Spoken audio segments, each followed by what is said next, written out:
L'eau de la piscine scintillait sous le soleil de l'après-midi lorsque des mains la poussèrent violemment. Le cri déchira l'air avant que le corps n'atteigne la surface dans un impact brutal. À 75 ans, elle n'aurait jamais imaginé que la mort viendrait déguisée en famille. La femme qui la poussait souriait, ce sourire glacé qu'elle portait si bien en public, mais qui révélait maintenant sa véritable nature. La robe blanche flottait dans l'eau tandis qu'elle luttait pour respirer, ses bras faibles frappant la surface avec désespoir. De l'autre côté du jardin, un témoin observait toute la scène depuis la fenêtre de la cuisine. Ses yeux s'écarquillèrent de choc et d'horreur.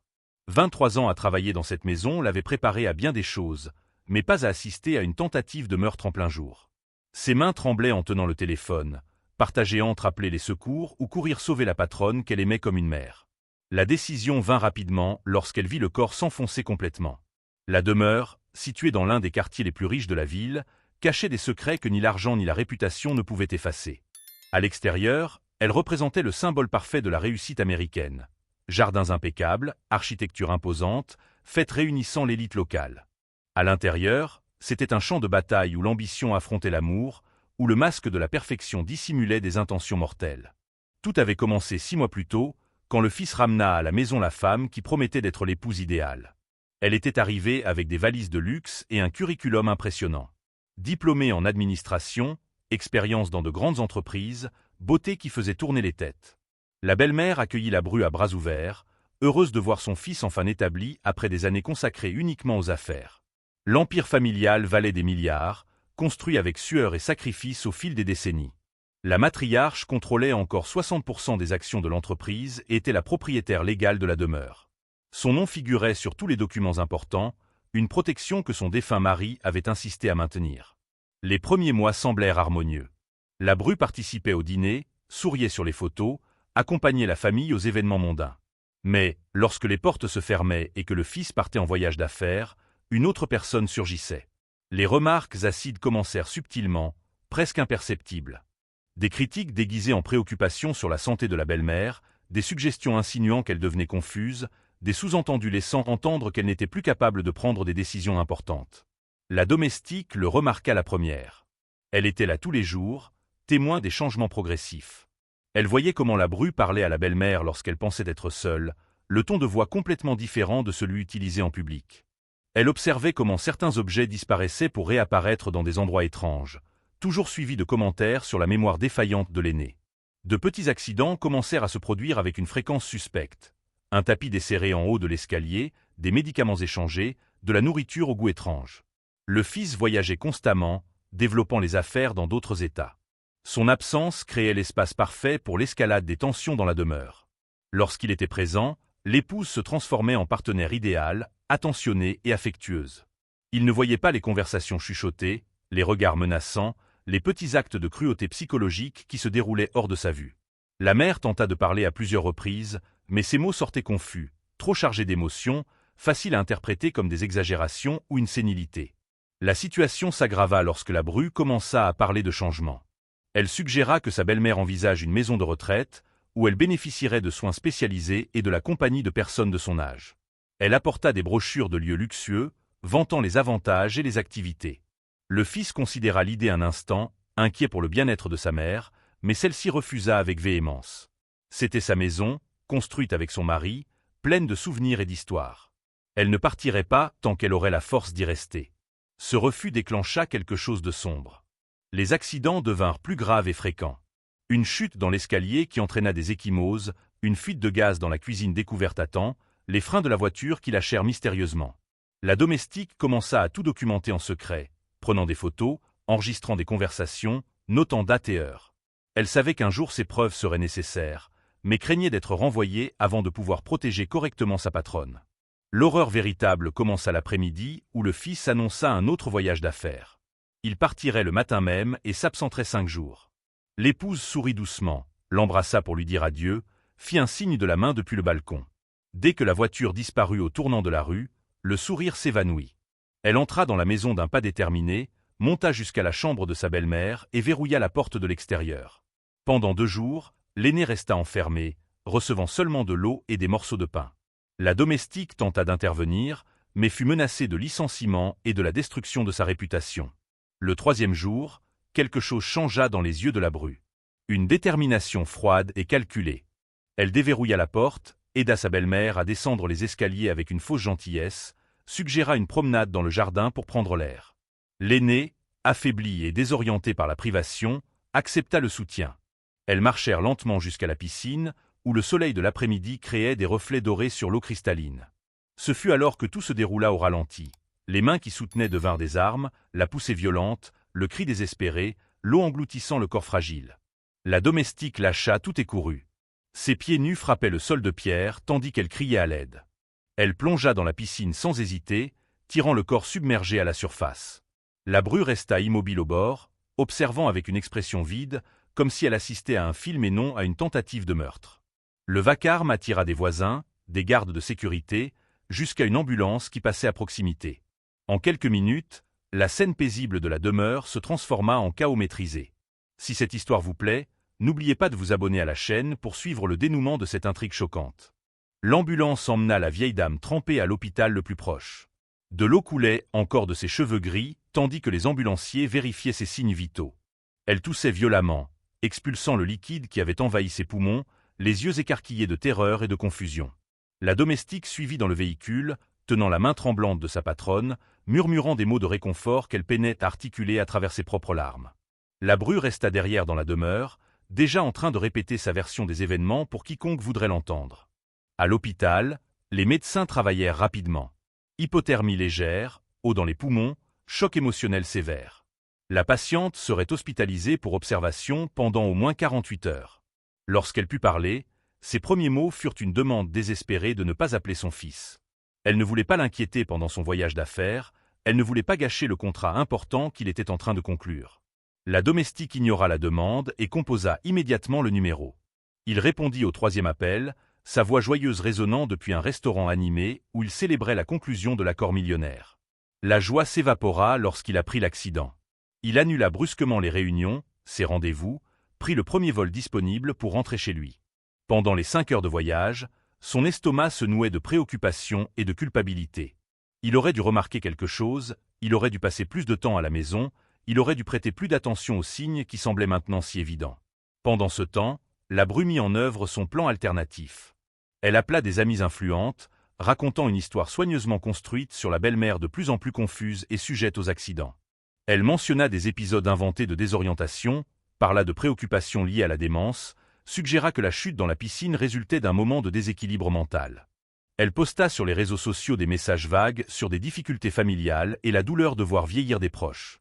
Elle construisait sa narration publique, tandis que la victime luttait pour sa vie à l'hôpital. La domestique resta au chevet, observant sa patronne dormir sous l'effet de légers sédatifs. Elle savait que le moment était venu de révéler tout ce qu'elle avait documenté au cours des derniers mois. Elle ouvrit son téléphone et passa en revue les preuves accumulées. Photos de bleus inexpliqués, enregistrements de menaces murmurées, vidéos de situations suspectes. Elle avait noté la date où elle avait trouvé du poison à caché dans la chambre de la bru, le jour où elle avait été témoin de l'échange de médicaments, l'après-midi où elle avait entendu une conversation téléphonique sur des contrats d'assurance-vie et des testaments. Le fils arriva à l'hôpital vers minuit. Son costume froissé et ses yeux rouges trahissaient le stress du voyage précipité. Il entra lentement dans la chambre et s'approcha du lit où sa mère dormait. Elle semblait si petite et fragile sous les draps blancs de l'hôpital, reliée à des moniteurs qui bipaient doucement. Il prit sa main, ressentant le poids écrasant de sa propre négligence. Comment avait-il permis que les choses en arrivent là? Comment n'avait-il pas réalisé qu'elle avait besoin de protection dans sa propre maison? La domestique attendit qu'il se soit installé avant de parler. Elle demanda à discuter dans le couloir, loin de la patiente qui se reposait enfin. Ce qu'elle révéla au cours des 2 heures suivantes transforma complètement sa compréhension des derniers mois. Elle montra chaque photo, joua chaque enregistrement, détailla chaque incident avec date précise et contexte complet. Son expression passa de l'incrédulité au choc, puis à une colère froide et maîtrisée qu'elle n'avait jamais vue auparavant. Les enregistrements étaient particulièrement troublants. Dans l'un d'eux, la bru discutait au téléphone avec quelqu'un de la lenteur pour obtenir le contrôle des actions de l'entreprise. Elle se plaignait que la belle-mère mettait trop de temps à mourir naturellement, qu'il fallait accélérer le processus avant que le mari ne se doute de quelque chose. Dans un autre enregistrement, elle menaçait directement la vieille dame, disant que des accidents arrivent tous les jours aux personnes de son âge et que ce serait facile de faire paraître cela naturel. Il écouta tout dans un silence croissant. Sa mâchoire se serra tandis qu'il prenait la mesure de la trahison. La femme qui dormait dans son lit, qui l'embrassait le matin, qui connaissait chaque détail intime de sa vie, planifiait de tuer sa mère pour de l'argent. Pire encore, elle la torturait psychologiquement depuis des mois, transformant le foyer familial en prison de peur et d'anxiété. La colère qu'il ressentit était différente de toute émotion précédente, une rage glaciale exigeant une justice immédiate. Mais agir impulsivement aurait été une erreur. Il connaissait des personnes puissantes, avait des ressources illimitées, comprenait comment fonctionnait le système. Il avait besoin d'un plan garantissant non seulement la sécurité de sa mère, mais aussi que son épouse paie pleinement pour ses crimes. Il ne suffisait pas de simplement l'expulser ou de demander le divorce. Elle devait faire face à des conséquences réelles et légales, empêchant toute future tentative contre sa famille. Il passa la nuit à passer des appels discrets. Il contacta le meilleur avocat pénaliste de la ville, un détective privé expérimenté dans les affaires de violence domestique, et un psychologue légiste capable d'évaluer l'état mental de sa mère et de prouver qu'elle était lucide. Chaque pièce du puzzle fut soigneusement placée tandis que la bru dormait tranquillement dans la demeure, confiante que son plan avait fonctionné. Le matin, la mère se réveilla et vit son fils à côté du lit. Des larmes coulèrent silencieusement sur son visage ridé, un mélange de soulagement de le voir et de honte d'avoir permis tout cela. Il la prit dans ses bras avec précaution, conscient des blessures physiques et émotionnelles. Il promit que tout allait changer, qu'elle serait en sécurité, que la personne responsable ferait face aux conséquences. Pour la première fois depuis des mois, elle ressentit quelque chose qui ressemblait à de l'espoir. Le détective privé commença immédiatement son travail. Il installa des caméras cachées à des points stratégiques de la demeure, obtint des relevés bancaires montrant des transferts suspects, suivit les communications entre la bru et d'éventuels complices. Il découvrit qu'elle avait des dettes importantes liées aux jeux en ligne, qu'elle entretenait un amant dans un autre État, qu'elle prévoyait de disparaître avec l'argent dès qu'elle aurait accès à la fortune familiale. La toile de mensonges était encore plus complexe qu'il ne l'avait initialement imaginé. Pendant ce temps, il retourna chez lui en agissant normalement. Il salua son épouse avec le baiser habituel, s'enquit de l'accident avec une fausse inquiétude reflétant la sienne. Elle répéta l'histoire répétée sur la belle-mère trébuchant seule et tombant dans la piscine, sur sa tentative héroïque de la sauver, sur le choc d'avoir été témoin d'une telle situation. Il hocha la tête au bon moment, prit sa main quand elle fit semblant d'être bouleversée, offrit du réconfort pour le traumatisme inventé. À l'intérieur, chaque mot était une lame affûtant sa détermination. Les 3 jours suivants furent une performance digne de récompense. Il se réveillait aux côtés de son épouse, prenait le café en échangeant des banalités, feignait la normalité alors que chaque cellule de son corps criait justice. Pendant la journée, il coordonnait secrètement avec avocats et enquêteurs, construisant un dossier irréfutable. La nuit, il dormait aux côtés d'une meurtrière, comptant les minutes jusqu'à pouvoir agir. L'attente était une torture nécessaire, chaque seconde nourrissant sa détermination à bien faire les choses. La mère reçut son congé de l'hôpital avec des recommandations strictes de repos. Il insista pour qu'elle reste dans un hôtel luxueux sous prétexte d'une convalescence tranquille, loin de l'agitation de la demeure. Il engagea des infirmières privées et des gardes du corps déguisés, garantissant une protection 24 heures sur 24. La bru feignit l'inquiétude, suggéra des visites qui ne se matérialisèrent jamais, envoya des fleurs coûteuses accompagnées de cartes d'affection mensongères. Chaque geste hypocrite était documenté par les caméras qui désormais captaient tout à l'intérieur de la propriété. L'enquêteur travailla avec une efficacité impressionnante.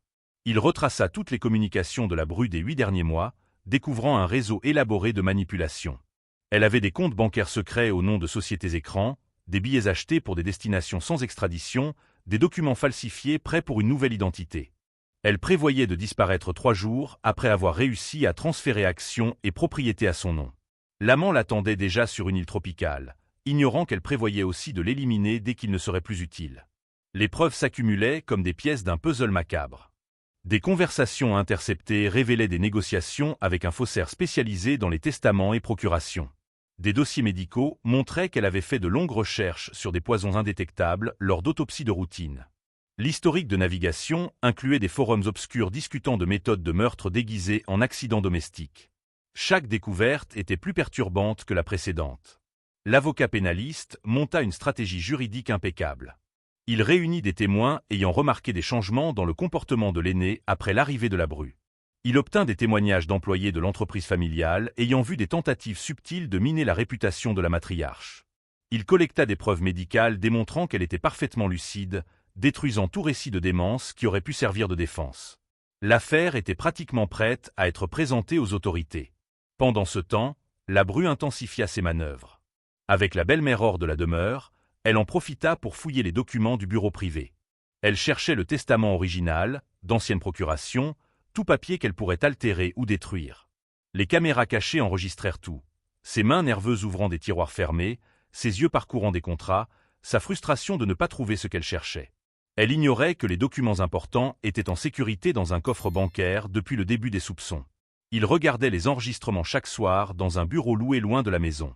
Voir son épouse sous sa véritable forme, sans masque ni faux-semblant, était à la fois libérateur et dévastateur. Il se souvenait du début de la relation, des moments qui semblaient authentiques, des promesses murmurées lors de nuits tranquilles. Tout était mensonge dès le départ. Elle l'avait choisi non par amour, mais pour l'accès. Elle avait été patiente, stratégique, attendant le moment parfait pour frapper. La domestique poursuivait sa routine normale dans la demeure, désormais équipée d'un dispositif d'enregistrement caché et d'une ligne directe avec le maître. Elle surprit la bru au téléphone, en train de planifier son prochain mouvement. Sans la belle-mère sur place à éliminer immédiatement, elle tourna son attention vers la manipulation du mari. Elle parlait de la santé mentale détériorée de la mère, suggérait un internement permanent en institution psychiatrique, insinuait qu'il vaudrait mieux pour tout le monde qu'elle disparaisse simplement de la vie familiale. Les conversations entre mari et épouse devinrent des champs de mines verbaux. Il testait ses réactions avec des questions apparemment innocentes, observant comment elle ajustait ses mensonges en temps réel. Il mentionna négligemment la révision du testament de sa mère, vit ses yeux briller d'un intérêt à peine dissimulé. Il commenta les assurances-vie, nota comment elle se penchait en avant, absorbant chaque détail. Tout confirmait ce qu'il savait déjà, mais cela le blessait encore de voir qu'elle cachait à peine sa cupidité. Le psychologue légiste mena des évaluations approfondies avec la mère pendant son séjour à l'hôtel. Les tests prouvèrent une capacité cognitive intacte, une mémoire préservée, une compréhension claire des événements récents. Elle décrivit des mois de torture psychologique avec des détails précis, des dates exactes, des citations verbatimes des menaces reçues. Son témoignage serait dévastateur dans n'importe quel procès. Le rapport médical détruisait complètement tout argument de confusion sénile ou d'imagination d'une personne âgée. Parallèlement, l'enquêteur découvrit quelque chose d'inattendu qui changea toute la dynamique du dossier. La bru avait un passé criminel dans un autre État sous un nom différent. 10 ans plus tôt, elle avait travaillé comme infirmière dans une maison de retraite où 3 patients âgés étaient morts dans des circonstances suspectes. L'enquête à l'époque avait été classée faute de preuves, mais les rapports suggéraient un empoisonnement progressif. Elle avait changé d'identité peu après, s'était complètement reconstruite, avait effacé son passé. Jusqu'à présent. Cette révélation transforma l'affaire de tentative de meurtre en quelque chose de bien plus vaste. Les autorités de l'autre État rouvrirent les anciennes enquêtes avec les nouvelles informations. Des exhumations furent autorisées pour analyse toxicologique. Les familles des victimes précédentes furent contactées. Ce qui avait commencé comme une protection d'une mère s'élargissait en quête de justice pour de multiples victimes oubliées. La femme qui dormait tranquillement dans la demeure n'avait aucune idée de la tempête qui approchait. Il coordonna tout avec une précision chirurgicale. Les avocats préparèrent les documents, les enquêteurs finalisèrent les rapports, les autorités furent officiellement informées. Un procureur ambitieux vit une opportunité de dossier à haut profil et assura une priorité totale. Des mandats de perquisition et d'arrestation furent rédigés, n'attendant plus que la signature judiciaire. Tout était aligné pour le moment parfait, lorsque toutes les preuves convergeraient en un seul coup décisif et définitif. La mère rentra à la maison après une semaine, apparemment rétablie et sereine. La bru l'accueillit avec une étreinte théâtrale et de fausses larmes de soulagement. Elle prépara un dîner spécial, remplit la maison de fleurs, joua à la perfection le rôle de belle-fille dévouée. Le fils observait tout avec une expression neutre, sachant que ce serait leur dernier repas partagé. Demain, avant l'aube, la vérité éclaterait et plus rien ne serait pareil. Pendant le dîner, la conversation glissa superficiellement sur des banalités. La bru bavardait nerveusement, percevant quelque chose de différent dans l'air mais incapable d'identifier quoi exactement. Le mari était trop silencieux, la belle-mère trop sereine, la domestique trop attentive. Ses instincts de survie signalaient un danger, mais elle avait tellement investi dans ce plan que reculer n'était pas une option. Demain, elle essaierait à nouveau, serait plus prudente, apprendrait de ses erreurs précédentes. Elle ignorait qu'il n'y aurait pas de demain tel qu'elle l'avait prévu. Les rouages de la justice tournaient déjà, implacables et précis. La matinée commença par des coups frappés fermement à la porte principale. 6 heures du matin, horaire calculé pour surprendre la bru encore désorientée par le sommeil. Elle descendit les escaliers en peignoir, les cheveux en bataille, la confusion inscrite sur le visage. Elle ouvrit la porte et se figea en voyant les badges de police scintiller sous la faible lumière de l'aube. 4 officiers, 2 détectives, un procureur. Derrière eux, des véhicules avec lumière silencieuse clignotant en rouge et bleu. Le mandat d'arrêt fut présenté formellement. Les accusations furent lues à haute voix et clairement. Tentative de meurtre qualifié, fraude, falsification de documents, association criminelle. Elle balbutia des négations automatiques, regardant autour d'elle pour trouver son mari afin qu'il la défende. Il apparut en haut de l'escalier, déjà habillé et impeccable, expression froide comme le marbre. À ses côtés, la belle-mère, qui aurait dû être morte, observait avec dignité retrouvée. La domestique sortit de la cuisine, un dossier plein de documents à la main. La bru tenta de s'enfuir. Impulsion stupide d'animal acculé qui ne mena nulle part. 2 officiers bloquèrent son passage avant qu'elle ne fasse 3 pas. Des menottes se refermèrent sur ses poignets, tandis qu'elle criait à propos d'erreurs judiciaires et de persécutions. Sa voix résonnait dans la demeure, hystérique et désespérée, totalement différente du ton contrôlé qu'elle avait utilisé pendant des mois. Le masque était tombé si brusquement qu'elle semblait une autre personne. Le procureur s'approcha du fil avec un volumineux dossier de preuves. Il expliqua qu'il y avait bien plus que la tentative récente de noyade. Les enquêtes révélèrent des liens avec des morts antérieures dans un autre État, des documents falsifiés pour blanchir son nom et créer une nouvelle identité, des comptes bancaires secrets alimentés par des fraudes contre d'autres personnes âgées. Elle n'était pas seulement une bru cupide, mais une criminelle en série spécialisée dans la manipulation et l'élimination de personnes vulnérables pour de l'argent. La perquisition de la demeure commença méthodiquement. Les officiers fouillèrent chaque pièce tandis qu'elle criait sur l'invasion de la vie privée et des avocats imaginaires. Ils trouvèrent du poison caché derrière des livres dans la bibliothèque, des documents falsifiés dans le fond secret d'un tiroir du bureau, des billets d'avion imprimés pour un pays sans extradition. Chaque découverte fut photographiée, cataloguée et ajoutée à la montagne de preuves. Le dossier contre elle se construisait en temps réel sous ses yeux horrifiés. Le moment le plus dévastateur arriva lorsque le détective apporta un ordinateur portable saisi de son placard personnel. Les techniciens judiciaires avaient récupéré des fichiers supprimés contenant des communications explicites sur des plans de meurtre. Messages échangés avec des complices discutant des méthodes, des délais, de la répartition des profits futurs. Brouillon de testament falsifié avec la signature de la belle-mère parfaitement contrefaite. Tableau détaillant comment blanchir l'argent après avoir obtenu le contrôle total des finances familiales. Elle s'effondra. Littéralement tombée à genoux sur le sol en marbre, sanglotant de façon incohérente. Elle tenta de supplier son mari, tendant les mains menottées dans une supplication pathétique. Il tourna le dos sans dire un mot, geste final de rejet plus douloureux que n'importe quelle accusation verbale. La mère resta impassible, des années de souffrance reflétées dans des yeux qui ne montraient plus la peur, seulement un soulagement épuisé. La domestique observa, satisfaite, sachant que son courage à tout documenter avait fait une différence cruciale.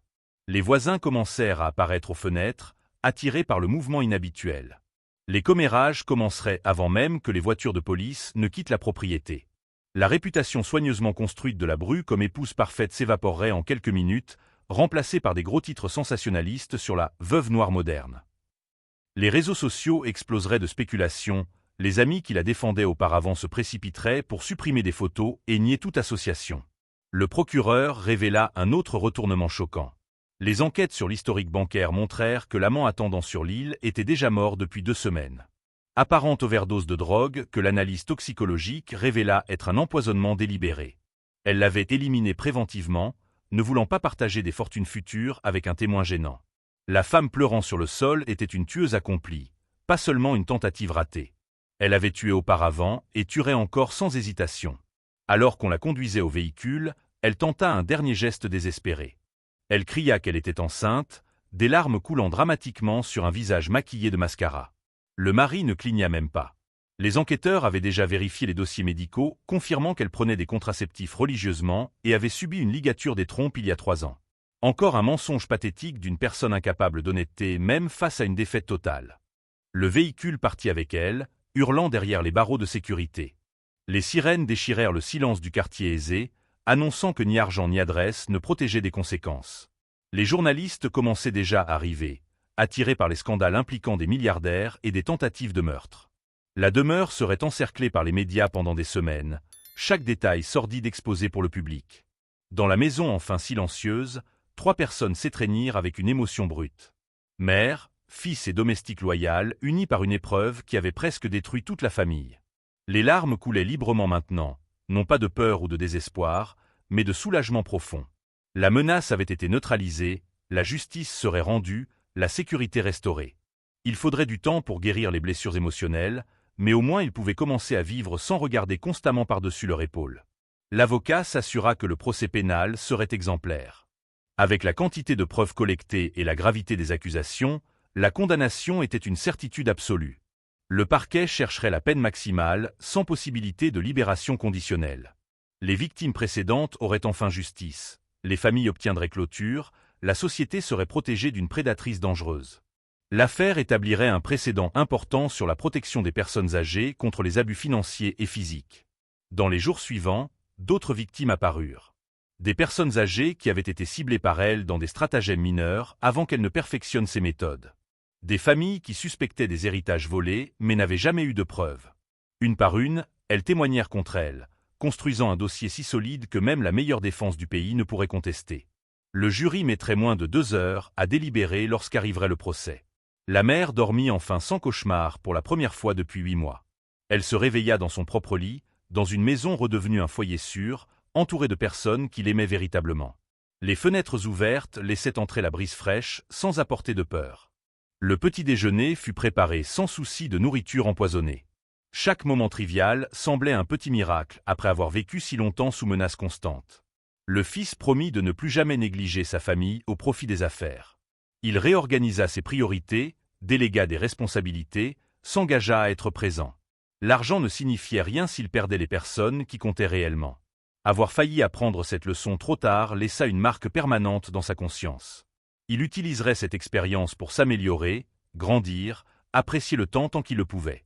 6 mois plus tard, la salle d'audience était bondée pour entendre le verdict final.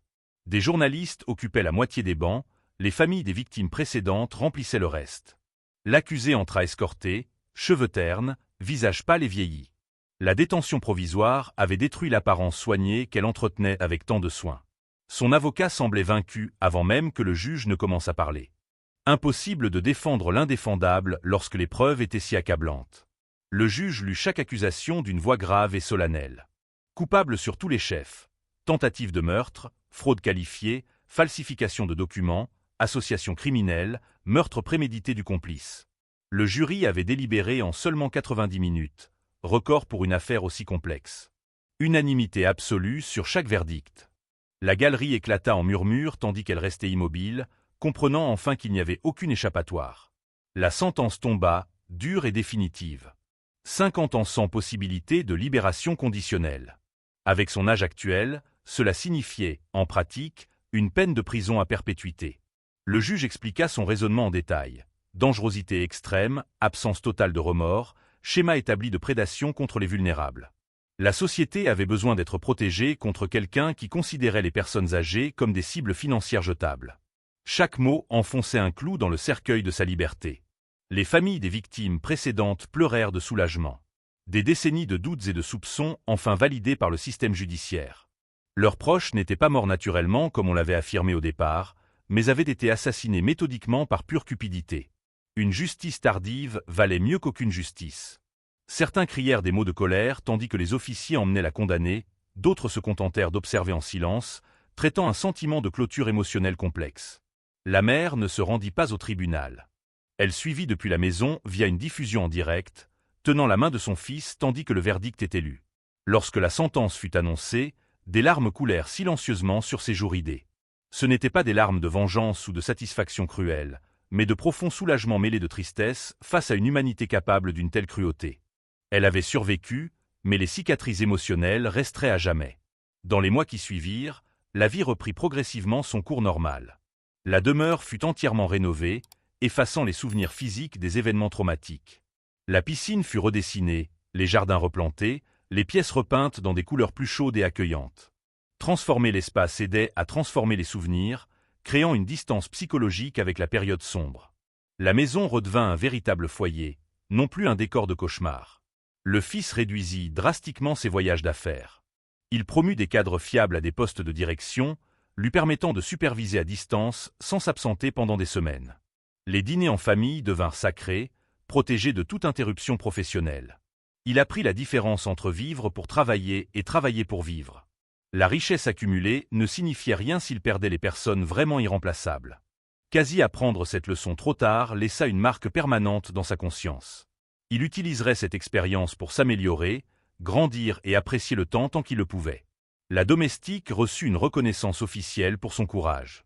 Prime généreuse, augmentation significative, provision pour une retraite confortable lorsqu'elle le choisirait. Plus important que la compensation financière fut la gratitude sincère exprimée quotidiennement. Elle avait sauvé la vie de sa maîtresse, non seulement physiquement en la tirant de la piscine, mais aussi en documentant patiemment des mois d'abus, alors qu'il aurait été plus facile d'ignorer. Les héros portent rarement des capes. Ils portent souvent des uniformes de travail. La thérapie familiale devint une routine hebdomadaire. Un professionnel spécialisé dans le trauma aida chacun à traiter les événements de manière saine. La mère travailla à travers les cauchemars récurrents et l'anxiété résiduelle. Le fils affronta sa culpabilité de ne pas avoir remarqué les signes plus tôt. La domestique géra le stress post-traumatique d'avoir été témoin d'une tentative de meurtre. La guérison n'était pas linéaire, mais le progrès se faisait graduellement. L'histoire finit par fuiter inévitablement dans les médias nationaux, devenant une affaire largement discutée. Les émissions d'information débattirent des signes avant-coureurs sur les abus envers les personnes âgées, des documentaires explorèrent la psychologie des prédateurs financiers, des législateurs proposèrent des lois plus strictes protégeant les populations vulnérables. La tragédie personnelle se transforma en catalyseur de changements sociaux positifs. Si la souffrance apportait une prise de conscience qui sauverait d'autres vies, elle avait un but au-delà de la douleur individuelle. Des organisations de protection des personnes âgées invitèrent la mère à parler de son expérience. Initialement réticente, elle accepta finalement, réalisant que sa voix pouvait prévenir d'autres personnes de souffrir de manière similaire. Elle raconta son histoire avec une honnêteté brute, sans minimiser la honte d'avoir été trompée ni la peur d'avoir frôlé la mort. Le public écoutait dans un silence respectueux, beaucoup reconnaissant des schémas dans leur propre situation familiale. Les lois furent effectivement réformées à partir de cette affaire. Les vérifications de casier devinrent obligatoires pour toute personne obtenant une procuration sur les finances des personnes âgées. Les banques mirent en place des protocoles pour identifier les transferts suspects provenant de comptes appartenant à des seniors. Les peines pour crimes contre les personnes âgées furent significativement augmentées. Les changements systémiques issus d'une tragédie individuelle démontraient comment la justice pouvait évoluer à travers des exemples douloureux. 1 an après l'incarcération, la famille se réunit dans le jardin rénové pour une célébration tranquille. Anniversaire de la mère, première fois célébrée sans l'ombre d'une menace planant. Gâteau simple, décoration modeste, présence des bonnes personnes. Elle souffla les bougies, entourée par son fils aimant et la domestique fidèle, qui était plus une famille qu'une employée. Ce moment humble contenait plus de sens que n'importe quelle fête extravagante du passé. Pendant le dîner, ils discutèrent de l'avenir pour la première fois depuis longtemps. Les projets n'impliquaient pas seulement de survivre, mais de véritablement vivre. Voyage que la mère avait toujours retardé. Projet philanthropique utilisant la fortune pour le bien, tant de qualité sans agenda surchargé. La richesse matérielle serait enfin utilisée pour créer de la richesse expérientielle et émotionnelle. Les priorités avaient été recalibrées par une épreuve presque fatale. La leçon resta claire et puissante. La confiance est un cadeau précieux qui ne doit pas être donné à la légère, mais qui ne doit pas non plus être refusé par peur. La véritable famille protège, nourrit et reste présente dans les moments difficiles. Les signes de danger existent toujours, nécessitant seulement une attention suffisante pour être remarqués. La cupidité détruit plus que les finances, elle corrode l'âme et les relations jusqu'à ce qu'il ne reste que le vide. La vigilance ne signifiait pas paranoïa, elle signifiait attention consciente. Aimer quelqu'un incluait le protéger des menaces, même lorsque ces menaces venaient déguisées en affection. Les personnes âgées méritaient dignité, respect et protection farouche contre les prédateurs qui voyaient la vulnérabilité comme une opportunité. La société entière avait la responsabilité collective de prendre soin de ses membres les plus fragiles. La nuit, les lumières de la demeure brillaient chaleureusement contre l'obscurité. À l'intérieur, des rires authentiques résonnaient dans les couloirs qui contenaient autrefois seulement tension et peur. Les fenêtres ouvertes n'apportaient plus de menaces, seulement une brise douce portant la promesse de meilleurs matins. Le foyer avait été restauré non seulement physiquement mais spirituellement, reconstruit sur une fondation de vérité et d'amour réel. Et tandis que la famille se reposait dans la paix méritée, en prison, la condamnée affrontait des décennies de réflexion sur des choix qui avaient détruit non seulement la vie des autres mais principalement la sienne. La justice avait prévalu, la protection avait été garantie, des leçons avaient été apprises. L'histoire se terminait là où elle devait, avec le bien triomphant du mal et l'amour prouvant qu'il était plus fort que la cupidité. Si vous avez aimé cette histoire et souhaitez suivre d'autres contenus émouvants comme celui-ci, abonnez-vous à la chaîne.